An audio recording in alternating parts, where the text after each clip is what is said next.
वागर्थाविव सम्पृक्तौ वागर्था प्रतिपत्तये जगतः पितरौ वन्दे पार्वती परमेश्वरौ। मैं आचार्य कमलेश मिश्र कुछ भविष्य के ऊपर समस्त सनातन धर्म प्रेमियों को ज्योतिष के माध्यम से कुछ ग्रहों के विषय में, ग्रहों की चाल के विषय में आप लोगों को अवगत कराना चाह रहा हूं। और मुझे ऐसा पूर्ण विश्वास है कि अगर उसको आप शांति पूर्वक श्रवण करेंगे तो मुझे नहीं लग रहा कि आपको कहीं जाने की आवश्यकता है।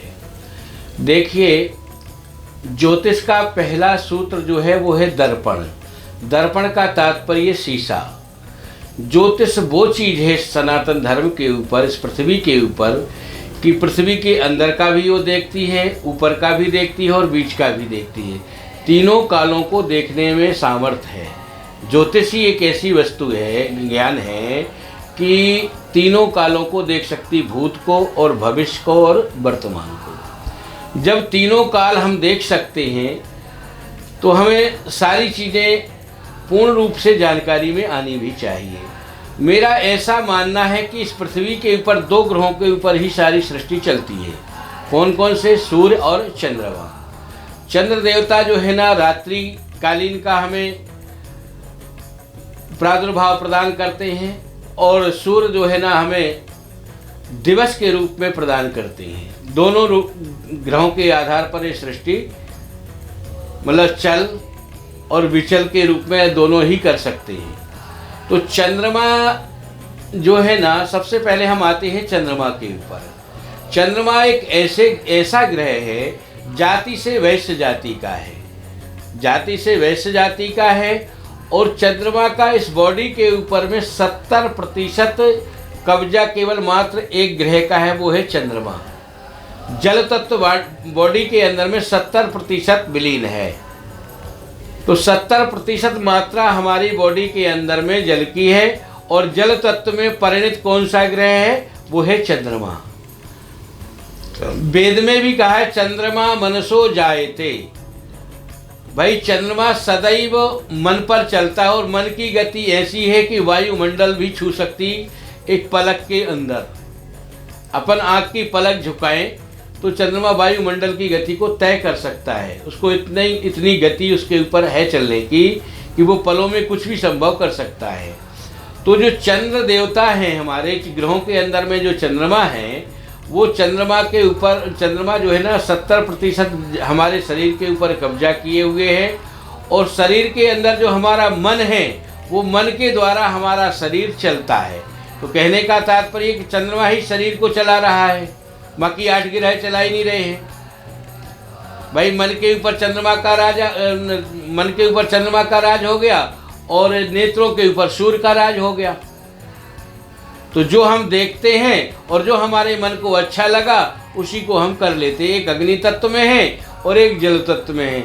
और लास्ट में फिर क्या होता है कि वो विलीन हो जाता है, वो इसी में भटकता रहता है। तो चंद्रमा मन के ऊपर चलता है। तो मन को कैसे चलाना चाहिए? क्योंकि 5 कर्मेंद्रियां और 5 ज्ञानेंद्रियां हैं और वो सब चंद्रमा के द्वारा परिणत है, चंद्रमा से अलग नहीं है। तो चंद्रमा के साथ में हम चला तो सकते, शरीर को तो नहीं चला सकते हैं क्योंकि उसकी गति इतनी लंबी तीव्र है कि हमारा शरीर कदापि नहीं चल सकता, हो ही नहीं सकता है, संभव ही नहीं है। चंद्रमा क्या करता है? सुंदर सुंदर रसीले पदार्थों का सेवन कराता है, सुंदर सुंदर वस्तुओं को धारण कराता है, सुंदर स्थानों में ले जाता है, मन को चलायमान करता है, मन को एकाग्र नहीं होने देता है। और अगर चंद्रमा मेहरबान हो जाए तो इन सारी चीज़ों को बदल करके और इंद्रियों से परिणत होकर के और कहीं से कहीं पहुंचा दे। शायद एक कहावत आप लोगों ने सुनी होगी कि भैया तेरा तो लग रहा कि चंद्रमा बली है। अगर चंद्रमा किसी का बली हो जाए, 10वें घर में अगर मकर का चंद्रमा खुदा न खास्ता बैठ जाए, तो आदमी बैठे बैठे राजयोग करे, बैठे बैठे खाएगा। राजनेता भी आएंगे, सब जितने भी जीव जंतु हैं सब आएंगे, उसके सम्मान करेंगे, चाहे वो कुछ क्यों नहीं जानता, कुछ भी ना जानता हो तो भी उसका सम्मान करेंगे। तो चंद्रमा अगर बली है तो इस जिंदगी में कुछ कमी नहीं रहती है। और अगर चंद्रमा निर्बल हो गया तो ये जिंदगी जो है ना ज्वार भाटों में परिणत हो जाती है। अब जब ज्वार भाटा में परिणत हो जाती, चंद्रमा को रोकने के लिए सबसे सरल और सुगम उपाय क्या है? हमें इस पे आना चाहिए कि चंद्रमा को रोकने के लिए सबसे सरल और सुगम उपाय क्या है। जब आदमी डिप्रेशन में चला जाता है तो किसके द्वारा जाता है? किसी भी ग्रह के द्वारा आदमी डिप्रेशन में चला जाता है, लेकिन अधिकांश डिप्रेशन में चंद्रमा की गति के कारण जाता है। तो उस समय हमें क्या करना चाहिए? इससे चक्रव्यूह से कैसे निकलना चाहिए? तो जब चंद्रमा हमारे जीवन को ज्वार भाटा में बदलता है तो हमें ज्वार भाटा का ही सामना पहले करना चाहिए। किसी भी नदी के तट पर या समुद्र के तट पर या किसी जलाशय के तट पर जब मंद मंद हवा चलती है तो जल में ज्वार भाटा उठता है, तो उस नज़र को एकाग्र अगर आप करेंगे और उसका दर्शन करेंगे तो वहाँ पर आपका मन सारी चीज़ों को अलग होकर के उसमें एकाग्र हो जाएगा। तो ऐसा करते करते जब एकाग्र हो जाता है तो जो मन में अनाप शनाप जो विकार आते हैं वो विकार सब नष्ट हो जाते हैं और हम एक रास्ता में आ जाते हैं, एकाग्र हो जाते हैं। पहले हम बुरे थे और फिर हम अच्छे बन गए। बुरा किसने बनाया? चंद्रमा ने। अच्छा किसने बनाया? चंद्रमा ने। तो आपस में एक दूसरे का पूरक है। जो समय है, आज हमारा समय 5 साल का ऐसा है, 10 साल का समय ऐसा है। समय किसी का सदैव एक सा नहीं रहता, क्योंकि ग्रहों को ज्वार भाटा करना ही करना। एक ग्रह का 36,000 प्रकार का मार्ग है, मतलब फल को प्रदान करते हैं। वायु को मतलब उष्णा को अपनी उर्वरक शक्ति को छोड़ते हैं। 36,000 प्रकार की उर्वरक शक्तियाँ सुगंधित कोई भी ग्रह छोड़ता है। तो एक प्रकार की शक्ति को तो हमारा शरीर ग्रहण करने में असमर्थ है। और 36,000 वायुमंडल से अगर वो हमारे ऊपर आ जाए तो शरीर का क्या होगा? शरीर सारा दुर्गंधित हो जाएगा। और अगर वो शुद्ध वायु आती है तो इस शरीर से अपने आप ऑटोमेटिक, कभी कभी किसी ने देखा होगा कि सुंदर खुशबू आती है। कभी आप लोगों ने विचार किया है कि कभी कभी अपनी बॉडी से बिना इत्र या परफ्यूम लगाने के बावजूद भी हमारी बॉडी से सुंदर खुशबू आती है। जहाँ से निकल जाए वहाँ पर ऑक्सीजन जो है ना अपना ग्रह छोड़ता है, तो ऑक्सीजन हमारी बॉडी के अंदर में अच्छा लगता। तो जब वो प्राणी वहाँ से गुजरता है, निकलता है, तो वहाँ पर वो अपना प्रभाव छोड़ते हुए और आगे बढ़ता जाता है। वो कई समय तक वो चर्चा का एक विषय बन जाता कि आज एक फलाना आदमी वहाँ से निकला था और इतनी अच्छी सुगंध आई कि वो सुगंध मुझे खोजने पे मिल नहीं रही कि किस चीज़ की है।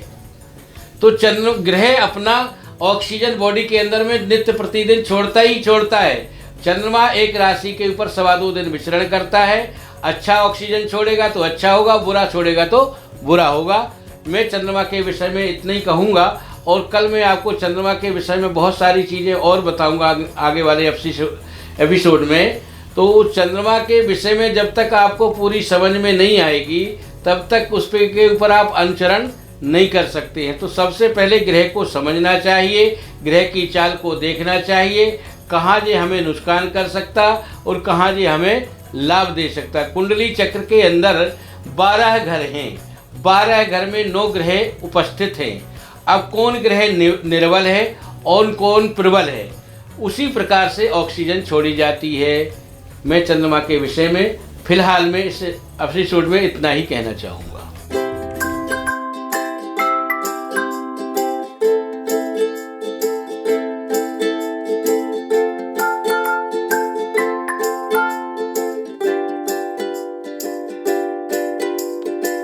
हमारे साथ जुड़े रहने के लिए देखते रहिए देश रोजाना का YouTube चैनल।